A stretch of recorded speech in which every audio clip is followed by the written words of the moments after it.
안녕하십니까. 안녕하세요.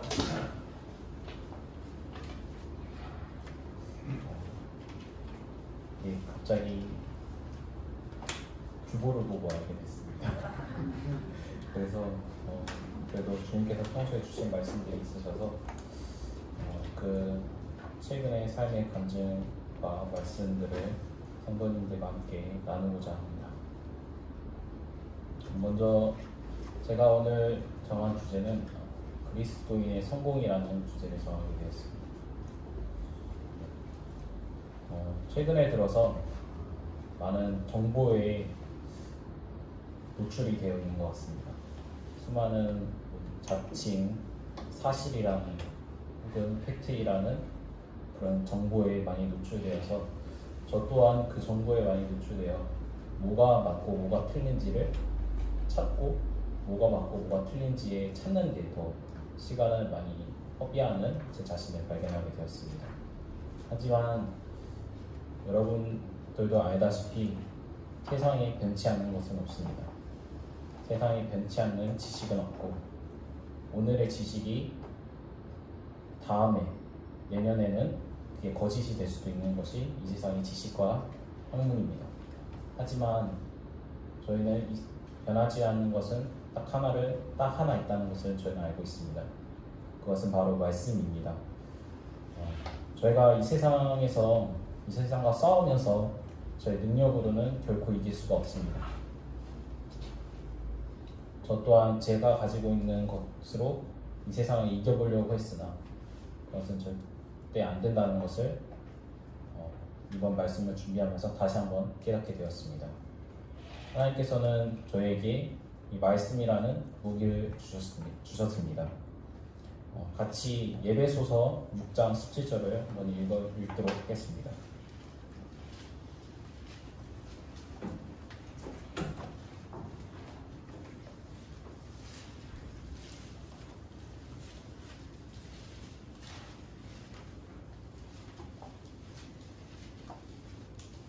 예배소서 6장 17절 말씀입니다. 그 뒤에 보면 성령의 검 곧 하나님의 말씀을 가지라. 이것이 저희가 이 세상을 이길 수 있는 유일한 무기입니다. 그리스도인의 성공이라는 것은 결국은 이 말씀을 붙잡고 말씀에 순종하는 것을 뜻하는 것 같습니다. 저는 또한 성도님들 또한 하나님께서 주신 사회적 위치에서 자라기 위해서 많은 공부를 합니다. 이제 학생 때는 학업을 공부하고 직장을 찾고 나서는 직장 안에 있는 업무를 공부하고 또한 결혼하고 나서는 어떻게 아내와 화목한 과정을 이뤄나가는지 공부하고 부모가 돼서는 어떻게 자녀를 올바르게 교육할지를 공부합니다. 하지만 제 자신의 삶을 돌아볼 때 그 공부하는 시간과 말씀을 읽는 시간에 비교했을 때 너무 턱없이 부족한 것을 발견하게 되었습니다.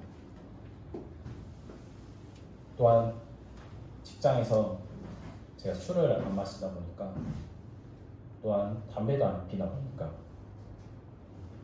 회식에 잘 불러주지 않습니다. 더군다나 지금 이제 4인 이상, 5인 이상 집합 금지이기 때문에 딱 술 마실 수 있는 4명만 불러서 회식을 합니다. 그러다 보니 저는 항상 회식에서 배제가 됩니다. 저는 술 안 마시니 마치 어떻게 보면 그분들의 입장에서는 저를 위로해 주는 건데 이 한편 제 입장에서는 뭔가 알게 모르게 소외감을 느낍니다. 그래서 가끔 이제 회식을 할 때 가끔 저를 부르곤 합니다. 근데 그게 하필 수요 집회나 아니면 목요일에 있는 기혼 형제님들과 하는 교제 그 시간과 겹치곤 합니다. 특히나 제가 기획팀에서 맡은 업무가 관리 결산이다 보니까 그게 매달 3번째 영업일 날 결산을 실시합니다. 네, 그러면 항상 거의 대부분 하필 수요일 날 결산을 하게 됩니다. 근데 결산을 하는 과정 중에서 항상 끊임없는 문제가 발생합니다. 저기 영업팀에서 전표를 잘못 쳤고, 저기 구매팀에서 전표를 잘못 쳤고, 또 공장이 5개다 보니까 또 돌아가면서 한 번씩 전표를 잘못 치면 했던 것을 다시 뒤돌아서 다시 해야 됩니다. 그러면 항상 늦는 시간이 되고, 교회에 도착하면 한 20분 정도 지나 있는 시간일 거라고 생각이 되고, 근데 또 하필 결산하고 나서는 회식이 있습니다. 그때 유일하게 저를 불러주는 시간입니다. 결산하는 멤버가 딱 정해져 있기 때문에 그때 저는 갈등을 합니다. 지금 가면 20분 늦었는데 가야 되나? 이때라도 이제 회사 생활을 해서 나의 인간관계를 만들어 가야 되지 않을까, 이런 선택을 하게 됩니다. 대다수의 상황에서는 술 집회를 오는 선택을 합니다. 하지만 저도 가끔 넘어져 회식을 쫓아가곤 합니다. 이게 회식을 또 가면 저는 술을 안 마시다 보니 1차에 끝나도 가기가 애매합니다. 다들 술에 취했지만 저는 맨정신입니다.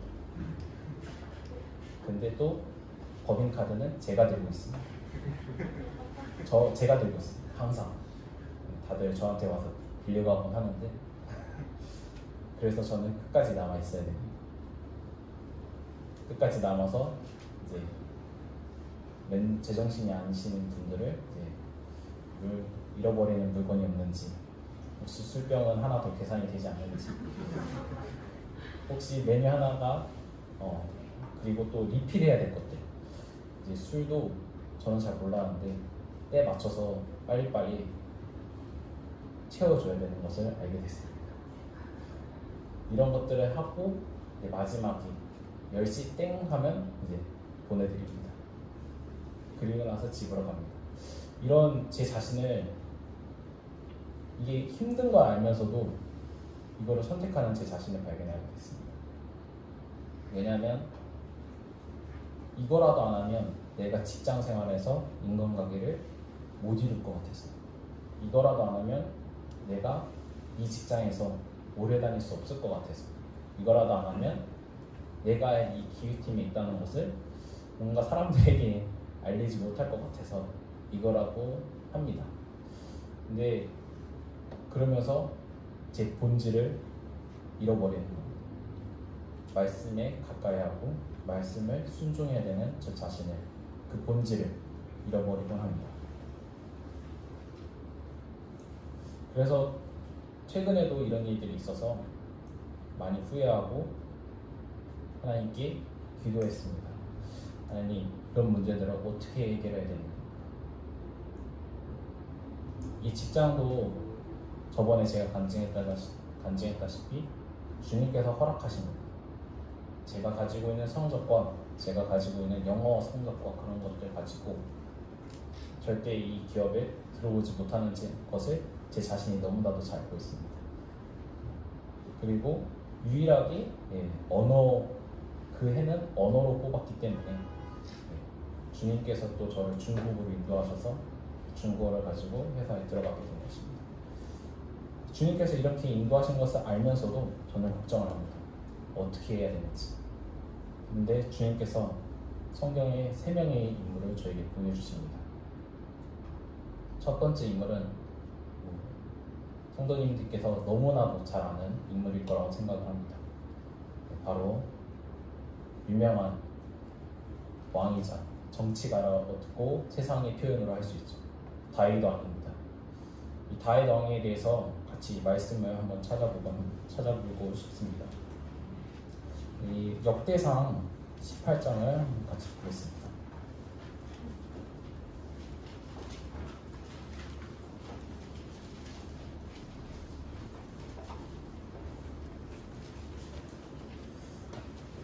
역대사 18장을 보면 이 장의 소주제는 다윗의 생전 기록이라고 나와 있습니다. 또 저희가 알다시피 다윗 왕은 전쟁에서 승리하고 모든 백성들이 다윗왕을 따르는 왕이었습니다. 근데 여기를 보면 그가 이렇게 된 것은 결코 다윗왕이 개인의 능력이 출중해서 혹은 그 외모가 출중해서가 아닙니다. 같이 한번 6절 말씀을 한번 보도록 하겠습니다. 6절 말씀을 다 같이 읽도록 하겠습니다. 다윗 왕이 다메섹 아랍의 수비대를 두매 아랍 사람이 다윗의 종이 되어 조공을 바치니라. 다윗이 어디로 가든지 여호와께서 이기게 하시니라. 또한 13절을 같이 읽도록 하겠습니다. 다윗이 에돔의 수비대를 두매 에돔 사람이 다 다윗의 종이 되니라. 다윗이 어디로 가든지 여호와께서 이기게 하셨느니라. 이걸 보면 다윗이 왜 전쟁에서 이겼는지 저희는 알 수 있습니다. 그것은 여호와께서 이기게 하신 겁니다. 그러면 왜 여호와께서 하나님께서 다윗을 전쟁에 이기게 했는지 그거를 생각하면 그 전장을 보면 답이 나와 있습니다. 그 전장 17장을 한번 보도록 하겠습니다. 17장 7절부터 14절을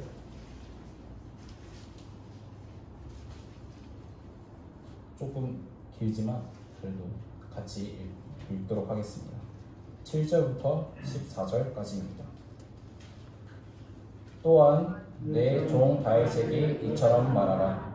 만군의 여호와께서 이처럼 말하시기를 내가 너를 복장고 양떼를 끌어다주고 내 백성 이스라엘의 주권자를 삼고 내가 어디로 가든지 내가 너와 함께 있어 내 모든 대적이 내 앞에 덤벼라 했은즉 세상의 모든 문제들을 누군가 같은 이름의 내게 만들어 주리라. 내가 또 내 백성 이스라엘을 위하여 한 곳을 초청하여 그들을 싣고 그들이 그곳을 거주하면서 다시는 용기지 아니하게 하며 악한 사람들에게 전파같이 그들을 하지 못하게 하며 전에서 내가 사사에게 명하여 내 백성 이스라엘을 다스리던 때와 같이 아니하고 또 내 모든 대적으로 내게 복종하게 하리라. 또 내게 이르노니 여호와가 너를 위하여 내 손에 펴서 내가 열날 조상에게 거하면 내가 내 뒤에 내 씨 곧 내 아들 중에 하나를 세우고 그 나라를 견고하게 하리니 그는 나를 위하여 집을 건축할 것이며 나는 그의 왕들이 영원하게 하리라. 나는 내가 지키고 나의 인생이니 나의 인자를 그에게서 빼앗지 아니하기를 내가 내 전에 있는 자들에게서 빼앗은 것 같이 아니하지 않을 것이며 내가 영원히 그의 뜻과 내 나라에 세우니 그의 영원의 영원히 영원히 쫓다. 이 말씀을 보면 하나님께서 다윗 왕에게 엄청난 축복을 주고 그의 후손을 통해서 즉 예수님이 탄생한다는 것을 그런 축복을 주는 것을 저는 발견하게 됩니다. 근데 또 왜 다윗에게 이런 축복을 주는지 이 전의 말씀을 보면 또 그 답을 알 수 있습니다. 이것은 읽지 않겠습니다. 역대하상 1장에서 9장까지 보면 다윗의 왕족에 초점을 맞춘 계보가 나옵니다. 그리고 10장에 사울왕이 죽게 되고 11장에 다윗왕의 즉위가 나타납니다. 그리고 12장까지 다윗의 용사들에 대해서 설명하고 13장에 다윗이 왕이 되고 한 첫 번째 일이 나타납니다. 그것이 바로 언약궤를 옮기는 것입니다. 다윗이 왕이 되고 그가 권력을 가져서 권력을 자랑하는 것이 아니라 왕궁에서 호화스러운 삶을 누리는 것이 아니라 한 첫 번째 일은 언약궤를 옮기는 것입니다. 언약궤를 장막으로 옮기는 것입니다. 하지만 다윗이 언약궤가 있는 장막과 자기가 살고 있는 화려한 왕궁을 비교하면서 이건 아니다. 하나님께서도 더 화려한, 더 좋은, 더 거룩한 그곳에 있어야 된다라고 생각하고 선지자 나단에게 얘기합니다. 그랬더니 선지자 나단이 이렇게 얘기합니다. 마음에 있는 바를 모두 행하소서. 하지만 이것은 하나님의 뜻이 아니었습니다. 그리고 나서 선지자 나단을 통해서 하나님께서는 다윗 왕에게 이러한 축복을 주는 겁니다. 다윗 왕이 전쟁에서 승리하고 그리고 백성들이 그를 따르고 그 다음 방금 읽었던 것처럼 모든 축복을 얻는 것은 바로 언약궤를 장막에다가 옮기고 언약궤를 회복하는 것에서 시작한 것입니다. 즉 하나님께 그 삶을 집중한 거고 하나님께 그 삶을 순종한 것입니다. 그리고 그런 것들을 보고 또한 한 다른 인물이 있는데 바로 요셉입니다. 요셉은 성도님들도 다 알다시피 여러 가지 역경들이 있었습니다. 신분의 변화가 아주 많이 일어나는 인물 중에 하나였습니다. 시편 105편 17절에서 22절을 보면 이렇게 나와 있습니다. 그가 한 사람을 앞서 보내었으며 요셉이 종으로 팔렸도다. 그의 발은 차고를 차고 그의 몸은 쇠사슬로 메었으니 곧 여호와의 말씀이 응할 때까지니라. 그의 말씀이 그를 단련하였도다. 왕이 사람을 보내어 그를 석방하며 뭇 백성들의 통치자가 그를 자유롭게 하였도다. 그를 그의 집의 주관자로 삼아 그의 모든 소유를 관리하게 하고 그의 뜻대로 모든 신하를 다스리며 그의 지혜로 장로들을 교훈하게 하였도다. 요셉은 성도님들께서 잘 아시다시피 원래는 아버지의 야곱의 사랑을 차지하는 그런 아들이었습니다. 하지만 형들이 그를 노예로 팔아버리고 또한 노예의 신분에서 보디발의 모든 소유를 관리하는 사람까지 되고 또 누명을 씌워서 다시 죄인으로 돌아가게 되고 죄수로 돌아가게 되고 또 다시 애굽의 총리가 되는 그런 신분의 변화를 겪었습니다. 하지만 이 요셉이 이 모든 것을 겪을 때마다 절대로 불평하지 않았습니다. 창세기 39장 2절을 한번 같이 보도록 하겠습니다.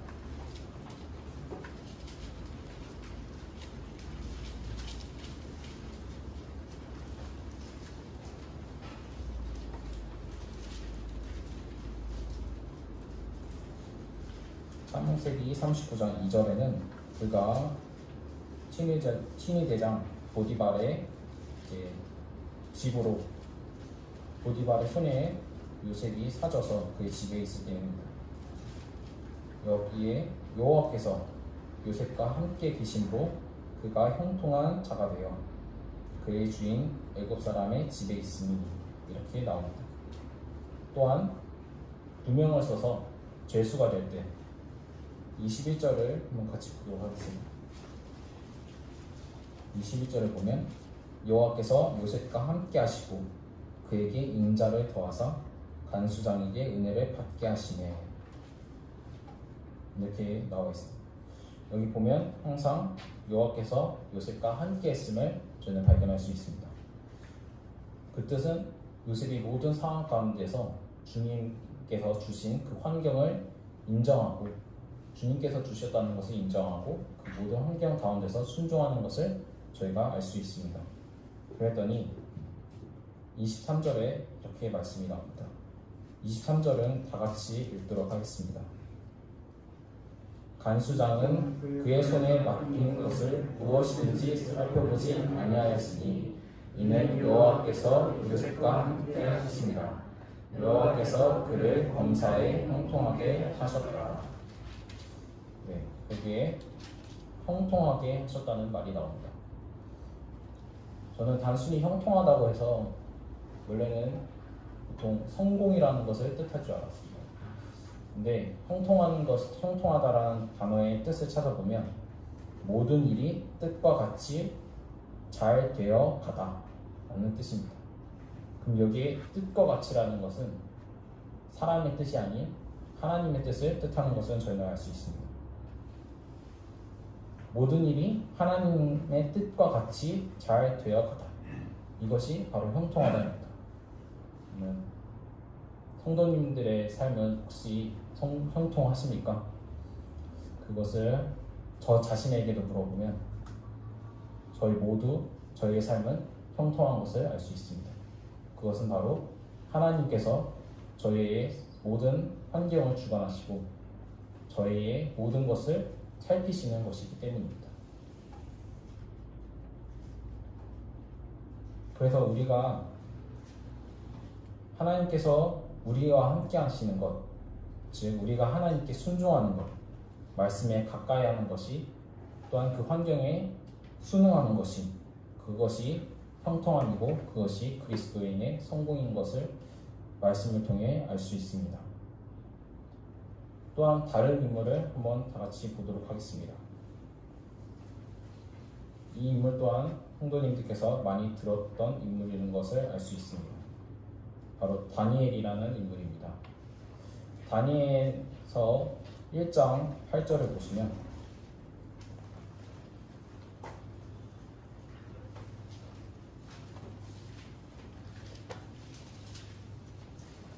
여기에 다니엘은 뜻을 정하여 왕의 음식과 그가 마시는 포도주로 자기를 더럽히지 아니하리라 하고, 이렇게 하나님께 순종했더니 하나님께서 어떤 것을 주셨냐면 15절을 보시면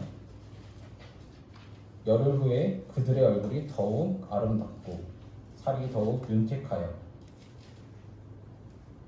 왕의 음식을 먹은 다른 소년들보다 더 좋아 보이는지라. 그리고 17절에 보면 하나님께서 이 네 소년에게 학문을 주시고 모든 서적을 깨닫게 하시고 지혜를 주셨으니 다니엘은 또 모든 환상과 꿈을 깨달아 알더라. 그리고 다니엘 3장 12절을 한번 보시면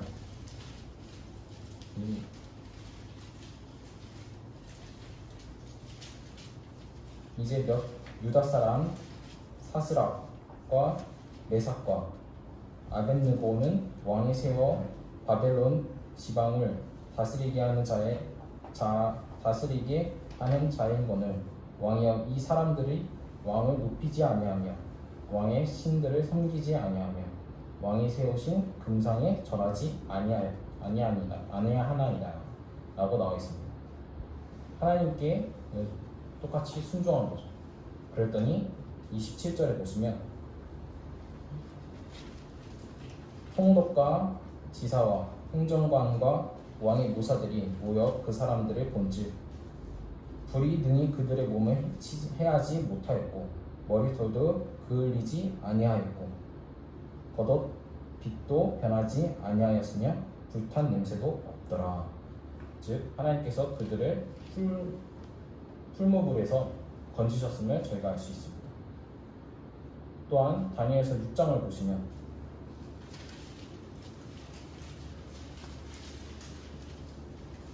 (6장 10절을) 보시면 다니엘이 이 조서에 왕의 도장이 찍힌 것을 알고도 자기 집에 돌아가서는 윗방에 올라가 예루살렘으로 향한 창문을 열고 전에 하던 대로 하루에 3번씩 무릎을 꿇고 기도하며 그의 하나님께 감사하였더라. 이 보면 왕의 조서에 도장이 찍힌 것을 알고도 감사하며 하나님께 기도하였습니다.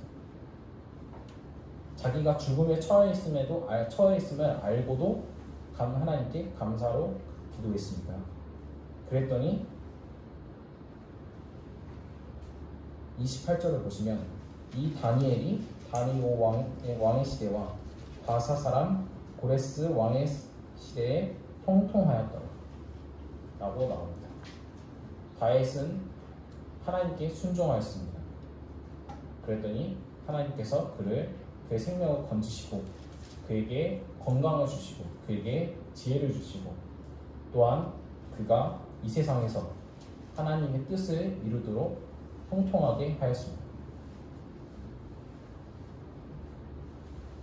그러면서 제 자신을 다시 한번 돌아보게 되었습니다. 그리스도인인 성도인 제가 이제 회사에서 맡은 사회 역할을 해야 되는 것인데 이것이 무엇일까? 무엇을 해야 되는 것일까? 그것은 바로 하나님 말씀에 순종하는 것입니다. 하나님의 말씀에 순종하는 것이 이 사회의 지위적 사회의 위치에서도 제가 해야 되는 것을 제가 알게 되었습니다. 성도인 저를 보면 힘이 가진 것이 하나도 없습니다. 제가 가진 배경도 없고 가진 힘도 없고 가진 돈도 재력도 없습니다. 하지만 전 또한 모든 것을 가지고 있음을 알 수 있습니다. 즉 하나님을 제 뒤에 백이라고 하죠. 백으로 갖고 있습니다. 우리는 또한 하나님께 속한 자들입니다. 하나님께 속하였으므로 하나님께서 모든 환경을 주장하여 주십니다.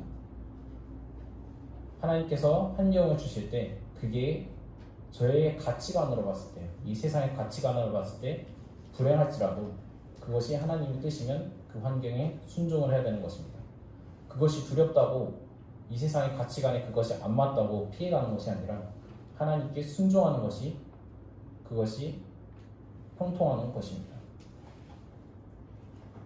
저는 직장에서 업무 때문에 고민하고 사람 간의 관계 때문에 고민하고 또 회사가 쓸데없는 걱정일 수도 있지만 회사가 올바른 방향으로 가는지 또 걱정하고 또한 제가 승진을 과연 할 수 있는지 또 걱정하고 이 사회에 오래오래 다녀서 이제 오래오래 다닐 수 있는지 또한 걱정하는 제 자신을 발견하게 되었습니다.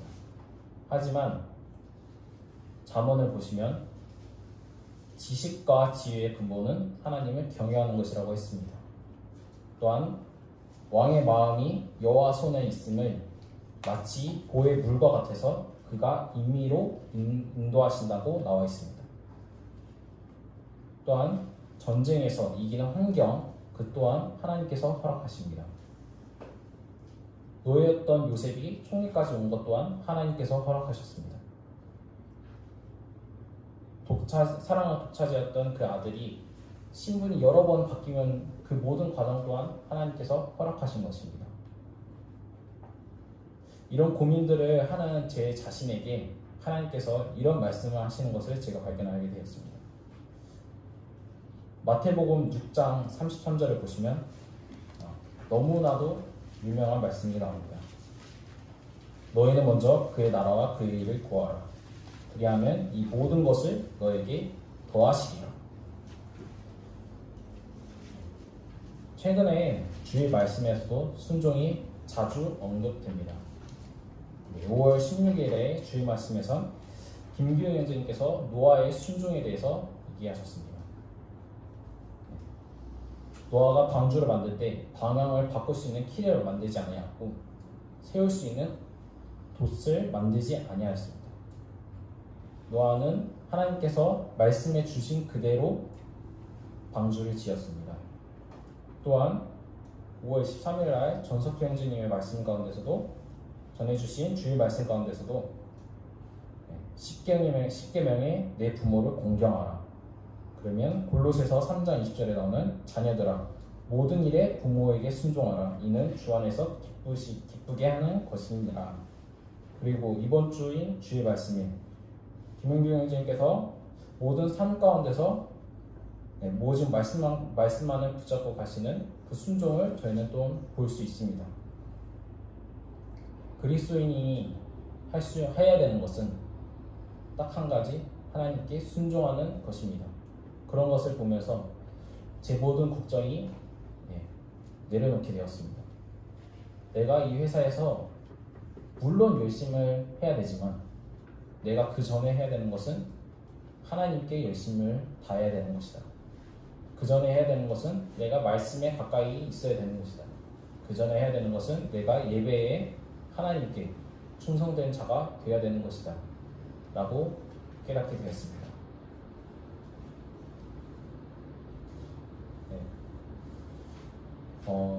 마지막으로 고린도후서 5장 9절의 말씀을 같이 보도록 하겠습니다.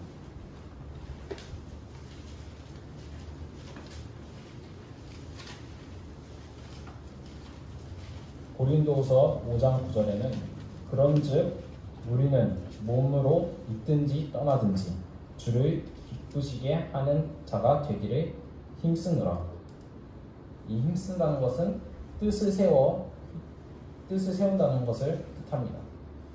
매일매일 말씀을 가까이 하고 주께 순종하고 항상 주를 기쁘시게 하는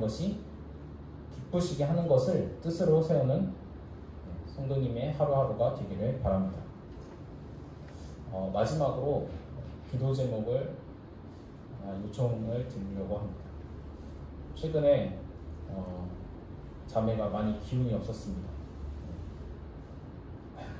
많이 기운이 없어서 자매가 이렇게 약했나? 라는 생각을 할 정도로 최근에 많이 잠도 많고 기운이 없었는데 알고 봤더니 하나님께서 축복을 주셨습니다. 그래서 태명도 축복입니다. 지금 5주째 됐고 오늘 아기 집을 보게 되었습니다. 그리고 이제 2주 뒤에 또 심장 소리를 들을 수 있다 하는데 매우 기대가 됩니다. 그래서 근데 또 자매가 회사에서 여러 가지 일이 많은 것 같습니다. 매우 능력이 있다 보니 여러 가지 일을 하고 있어서 야근도 잡고 그래서 몸이 많이 안 좋은데 몸이 많이 힘든데 자매의 건강과 또한 아기의 건강을 위해서 성도님께서 기도해 주시면 감사하겠습니다. 이상으로 말씀을 마치도록 하겠습니다. 감사합니다.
안녕하십니까.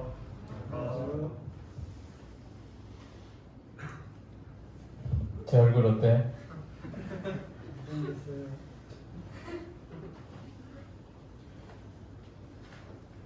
우리 윤필진 형제님 단증과 말씀을 들으니 참 예전에 제 모습을 보는 것 같고 또 힘이 되고 형제님도 직장에서 성공하시겠구나 또 그런 생각도 아울러서 그런 생각이 듭니다. 딱히 준비한 건 없는데 그러면서 이제 주님께서 또 생각나게 해주시는 또 말씀이 또 있고 그래서 잠깐 하면 좋겠다. 주일날 제가 다 못했는데 돌아오는 주일날은 다 할 수 있을까? 다 못할 것 같아요. 그래서 곁들여서 조금 직장에 관해서 또 살아온 얘기. 주일날은 우리 사랑하는 가족들 생각해서 좀 복음을 교제했으면 참 좋겠다 그런 생각이 드는데 어떻게 사용할지 또 주님께서 도우시기를 원하고 계속 기도해 주시는 대로 성도님께서 기도해 주셨으면 좋겠습니다.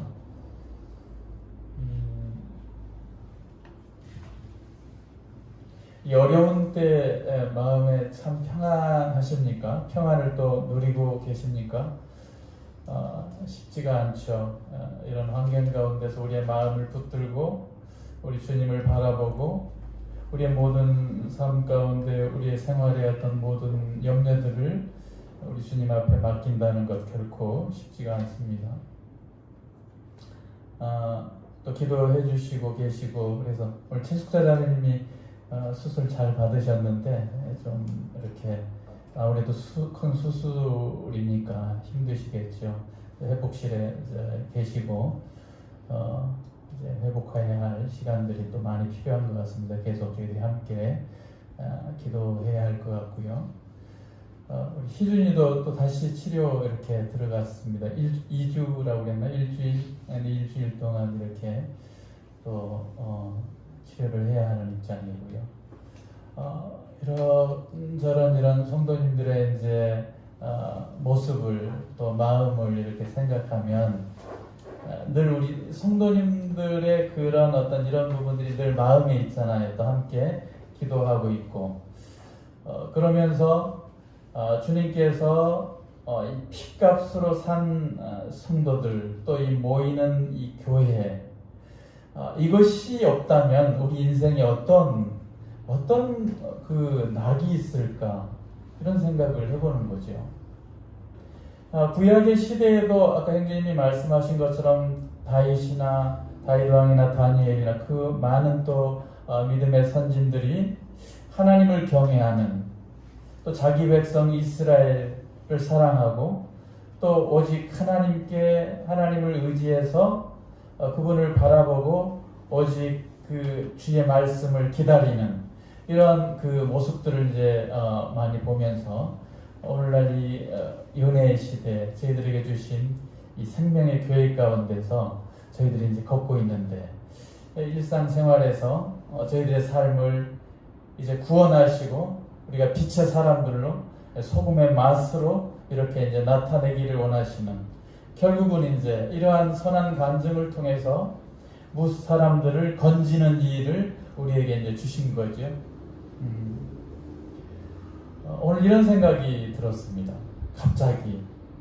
갑자기는 아닌데 뭐 아시는 대로 이제 제가 정말 많은 여러 가지 일들의 어떤 경험을 이제 가지고 있습니다만 이런 것들이 자랑거리는 아닌데 다만 제 개인적인 어떤 신앙 중심에 늘 마음에 난 오직 주님만 잘 섬길 거야. 그럼 내가 무슨 일을 하든지 이러한 일들을 통해서 내가 주님을 나타낼 거야. 이렇게 이제 생각을 하고 이런 일도 저런 일도 이렇게 경험을 하고 있는데 지금 제가 이제 하고 있는 일은 이제 제일 오래 이렇게 하고 있습니다. 잠실 모임에서도 제일 오래 있지만 이 직장에 와서도 제일 오래 있습니다. 그래서 21년째 이렇게 근무를 하고 있는데 어떻게 이제 제가 이제 허리가 안 좋아서 운전하는 일을 이렇게 이제 하게 되었고 그래서 이제 택시를 이제 해보다가 회사 택시를 해보다가 이제 회사 이제 CEO 이제 대표를 모시는 이 일을 이렇게 해서 지금 대표이사를 모시는 일에 뭐 몇 군데 이렇게 이제 경험을 했지만 이곳에 이제 제가 속한 직장에 21년째 이렇게 근무를 하고 있는데 이 모시는 어르신이 제가 60대 후반에 이렇게 이제 왔는데 지금은 이제 90이 넘으셨어요. 저희 회사가 지금 이제 한 달 되어 가는데 한 달 동안 엘리베이터 공사를 합니다. 새로 이제 교체를 이렇게 해요. 그래서 지하 2층, 지상 6층 이렇게 해서 총 8층 엘리베이터가 이제 다 교체를 해야 하니까 모든 직원들은 다 오르락 내리락 걸어 다녀야 돼요. 운동 엄청 되겠죠? 다리가 오르락 내리락 하는 제가 이제 하루에 이제 뭐 10번이면 10번 그것을 이제 오르락 내리락 합니다. 저는 모시는 어르신께서는 아침에 출근해서 딱 한 번 올라가는 일, 내려올 때 한 번. 90이 넘으셨어요. 그래서 지팡이를 이렇게 짚고 이제 이 보호대 잡고 이렇게 이제 한 계단 한 계단 오르는데 6층까지 올라가는 일이고요. 또 이제 점심 드시고 이제 오후에 시간 돼서 내려오는데 이제 그 한 계단 한 계단을 내려와야 합니다. 제가 이 일을 지금 건 한 달째 이렇게 이제 하고 있는데 올라갈 때는 제가 어떻게 하겠어요? 행여나 뒤로 넘어지면 큰일이잖아요. 그래서 뒤에서 이렇게 올라가고 한 계단 올라갈 때마다 근데 허리가 이제 안 좋으셔서 허리를 펼 수 있는 상태도 아니세요. 그런데도 이제 올라가세요. 한 층이 이제 이렇게 꺾어서 이렇게 올라가니까 그 계단 제가 해보니까 총 18개 한 층에 그래서 6층까지 올라가는데 이게 쉬운 일이 아니거든요. 90 넘으신 어르신께서 뇌경색이 있으셔서 다리에 기운도 없고요. 지금은 뭐 거의 운동을 이제 못 하시니까 모든 근육들이 이제 없는 가운데도 올라가십니다. 그리고 내려오세요. 내려올 때는 제가 먼저 한 계단을 내려가고 지팡이 짚고 이거 난간 잡고 한 계단씩 내려오세요. 이 시간은 많이 걸리지만 그 일을 이제 앞으로도 한 2주 정도는 더 해야 될 것 같아요. 엘리베이터 공사가 새로 이제 교체하는 작업이기 때문에 근데 제가 무슨 얘기를 드리고 싶은 부분이냐면 이 어르신께서 홀로 19살 때 전쟁이 일어나서 고등학교 2학년 다니다가 피난 와서 부산까지 홀로 가족 중에 홀로 이렇게 오셨어요. 그래서 이제 자수성가를 이렇게 하셨는데 이 회사에 대한 이 애착 왜냐하면 이루신 거잖아요. 뭐 큰 회사는 아니라 할지라도 무역회사인데 이것을 이루셔서 이제 하시는데 아들이 일은 이제 사장이 다 하지만 그래도 빼놓지 않고 그 와야 할 곳에 오시는 이거를 이제 제가 이제 이런 걸 이제 보는 거죠. 이분은 회사가 아니면 마음이 갈 곳이 없어요. 그래서 그 90년생에 누가 오라고 한 것도 아니잖아요. 안 가셔도 되잖아요. 안 가셔도 되는데 큰 마음은 회사에 있어요. 그래서 그 힘든 몸 다리도 이제 시큰시큰 거린대요. 허리가 안 좋으니까 신경이 이제. 그래서 그럼에도 불구하고 그 계단을 이렇게 올라가고 또 내려가는 그 마음은 뭐 제가 너무 이제 안 좋죠. 그렇다고 제가 이제 업고 갈 상황은 이제 아니고 이걸 보면서 저를 생각하는 겁니다. 아까 이제 우리 표진영 의원이 교제하신 것처럼 자신을 돌아볼 수 있는 우리의 모습이라면 어떤 부분에서 영적인 부분에서 영적인 우리의 삶 가운데서 각자 늘 그런 생각들을 하시잖아요. 내 삶은 지금 바르게 걷고 있는 것인가? 정말 내 삶 가운데서 내가 주님이 기쁘시게 이렇게 해드리는 내 걸음걸이가 되는 것인가? 이것은 정말 많은 부분들로 하나하나의 우리의 행동에서 우리의 어떤 눈과 우리의 마음과 우리의 손, 발 모든 것들이 다 작용을 이렇게 하는데 이런 것들을 통해서 내가 정말 주님께서 원하시는 대로 내가 걷고 있는가? 그러면 내가 진정으로 내가 모든 주님께서 형통케 하셨더라라고 하는 그 삶 가운데 내 중심이 온전히 주님 앞에 맡겨드리는 내 삶을 걷고 있는가? 이런 생각을 해봅니다. 가세요, 회사를. 아버지 그냥 계셔도 돼요. 아들이 그렇게 해도 회사를 갑니다. 아침에 제가 아침에 수원에서 8시에 출발하면 건 1시간 원래 40km에 42km 정도 되는데 그 시간에 이렇게 막혀요. 근데 가장 막히는 시간에 출근을 하세요. 1시간 반이 걸리든 2시간이 걸리든 그렇게 해가지고 그 계단을 올라가고 그 계단을 또 올라가서 내려옵니다. 그래서 참 대단하시다 라고 생각을 하면서 제 마음 가운데 탁 던지는 게 내가 그리스도인의 삶에 너가 이 중심을 가지고 있으면 참 좋겠다라는 마음을 주시는 거예요. 무엇에? 교회에 대한 너의 마음이 비가 오나 눈이 오나. 근데 어쩌면 이제 그렇게 살려고 노력을 했음에도 불구하고 때때로 우리가 아니란 생각이 들잖아요. 아, 나 오늘 좀 쉬고 싶은데. 아, 나 오늘 조금 좀 여유를 갖고 싶은데. 필진행님이 좀 전에도 이제 간증을 하셨던 것처럼 어떤 회식 자리나 어떤 이런 환경이 이제 안 되어질 때도 그 무거운 마음이 있잖아요. 근데 어느덧 내가 그런 부분에서 내가 이제 계속 미뤄졌을 때 내 마음이 무뎌지면요, 교회 가기 싫어져요. 성들과 교제하기 싫어져요. 말씀 보기 싫어져요. 기도하기 싫어져요. 모든 부분들이 그렇잖아요. 그만큼 연약한 것이 우리들의 모습입니다. 그런데도 불구하고 우리에게 늘 이길 수 있도록, 승리할 수 있도록 힘을 주시는 부분이 있다면 결국은 하나님 말씀이잖아요. 아까 에베소서 6장 17절 말씀 쭉 하나님의 전신갑주를 입는 부분에서 말씀하시는 그 내용의 말씀들은 우리의 늘 마음속에 가지고 살아야 할 부분이죠. 하나님 말씀이 없으면요, 우리는 금방 넘어지고요, 일어나지 못합니다. 근데 말씀으로 다시금 하면 소생할 수 있는 힘이 있다는 것이죠. 아침에 시편 말씀을 잠깐 보는데 55장 잠깐 볼까요? 시편 55편.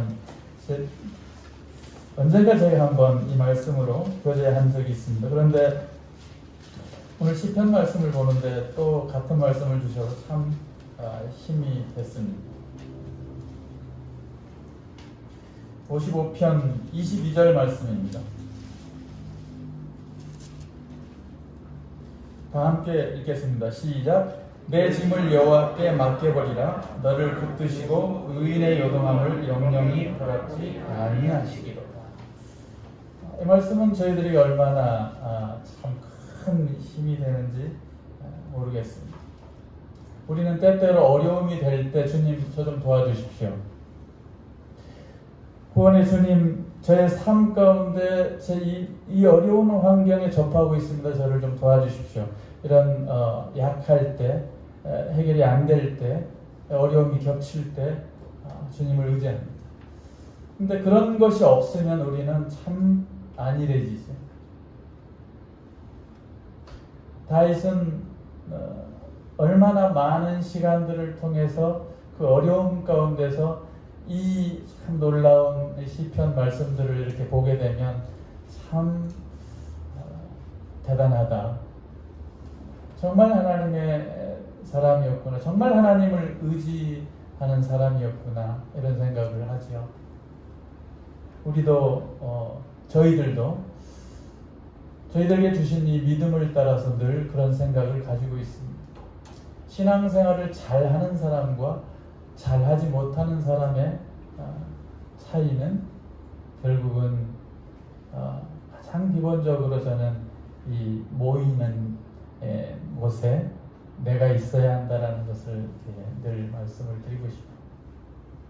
한동안 제가 이제 수원으로 이제 원룸 생활을 이렇게 하고 있는데 6개월째 이렇게 됐는데 이제 그 수요일에도 이제 하던 일이 이제 못하게 되고 끝났고요. 그래서 조금 일찍 이제 마칠 수 있을 것 같아요. 그래서 오늘도 이제 일찍 올라왔습니다. 늘 마음이 이제 무겁고 불편하고 집회에 참석하지 못하니까 이제 부담이 되고 이제 그런 부분이 있었는데 조금 가벼운 이렇게 마음이 듭니다. 지금까지 주님의 복음을 위해서 쭉 살았던 세월들, 또 교회를 위해서 젊을 때도 그랬고 쭉 시간들을 이렇게 통해서 이렇게 보면 주님께서 교회 중심적으로 이렇게 살게 하시도록 도우셨던 시간들. 잠실에서도 제가 이제 약 20여 년 이렇게 있지만 정말 이곳에서 성도의 사랑 안에서 거하였던 것들이 참 좋은 시간들이 너무 이렇게 많았죠. 어려움이 있을 때마다 우리가 읽은 말씀처럼 내게 무슨 어떤 짐이 있다면, 어떤 어려움이 있다면 맡길 수 있는 마음, 그런 맡기시죠? 늘 맡기시려고 하시죠? 저도 그렇습니다. 굉장히 풀리지 않는 문제들이 참 많죠. 어떤 성도님들은 정말 저보다도 몇 배나 더 어려운 큰 어떤 이런 짐들이 있을 때 늘 주님을 바라보고 주님께 맡기는 이런 믿음을 이렇게 보게 되는 경우들이 있습니다. 근데 우리가 참 믿음이 없어서 기다리지 못하고 인내하지 못하고 정말 하나님께서 붙드시고 계시고 인도하고 계시는데 감당할 수 있도록 도우시는데 우리에게 그런 이겨내지 못하는 약함이 있잖아요. 그럼에도 불구하고 주님께서 말씀하시잖아요. 내 짐을 여호와께 맡기라고. 베드로전서에 있는 말씀처럼도 역시 주께서 권고하시겠다고. 의인은 요동함이 전혀 없을 거라고, 영영이 허락하지 않을 거라고 이렇게 말씀해 주셔서 우리는 힘을 언제 얻냐면 말씀으로 힘을 얻는 거예요. 때때로 성도님들이 이렇게 좋은 말씀 이렇게 해주셨을 때 큰 힘이 되기도 하지만 진짜 힘은요, 하나님 말씀으로 이렇게 보고 그렇군요, 주님이 이렇게 말씀하신다면 제가 이 말씀 앞에 의지합니다. 주님 저를 도와주십시오.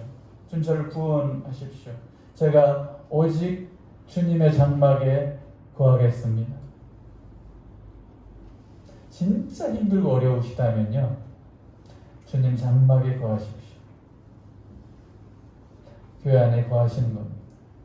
정말 힘들다면요, 교회 안에, 몸 안에 거하시고 이러한 어려움을 고백하시면 성도들이 함께 기도하고요, 또한 그 기도를 주님께서 들으시고요, 주님께서 응답해 주십니다.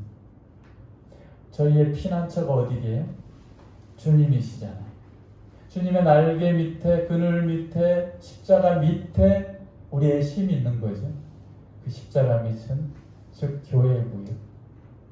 교회 안에 거하는 것과 그 교회 안에서 참 쉼을 누릴 수 있다는 것을 저는 개인적으로 젊을 때부터 배웠던 것 같아요. 그래서 교회를 벗어나서 산다라는 것 있을 수 없는 일이고요. 그래서 이제 교회 안에서 이제 많은 부분들의 필요한 것들을 세밀하게 이렇게 이제 배우는 것들이 참 많은데 그런 것들을 이제 특히나 예배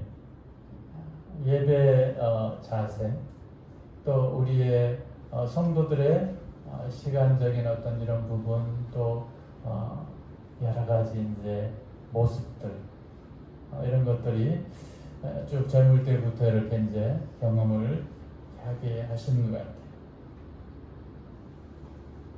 우리들의 인생 가운데 우리 주님께 모든 것을 이렇게 맡길 수 있는 중심. 저는 이제 정말 제가 이렇게까지 직장에서 한 분을 이렇게 연로하시는지, 우리 연로하신 성도님들이 참 많이 계시잖아요. 그래서 늘 이제 제가 모시는 분을 통해서 우리 이제 연세 드신 우리 성도님들은 이제 늘 생각을 이렇게 하게 돼요. 어떻게 지내시고, 못 본 지가 너무 오래됐으니까 어떻게 잘 버티고 계시는지, 속은 건강하신지, 몸은 점점 더 약해지잖아요.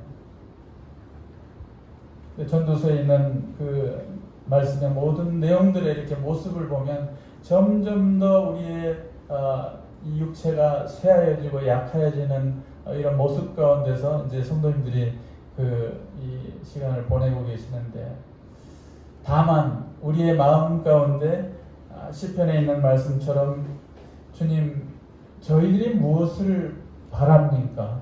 무엇을 바랄 것이 있습니까? 오직 우리의 소망은 주님께 있습니다. 이 고백밖에 없는 거예요. 실상은 우리의 낙이, 우리의 소망이, 우리의 행복이, 우리의 기쁨이 주님 오시기를, 우리 살아있을 때 주님 오시는 것이 최고죠.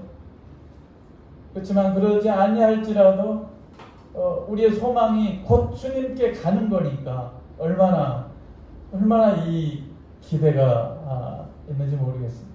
저는 젊지만 그 기대가 참 있어요.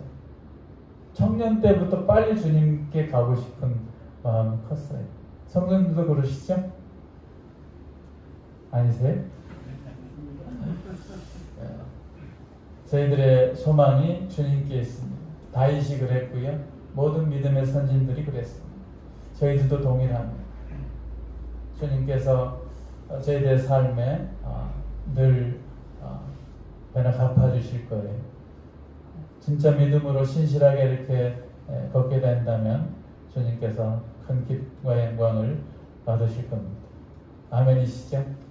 네, 기도를 마치도록 하겠습니다.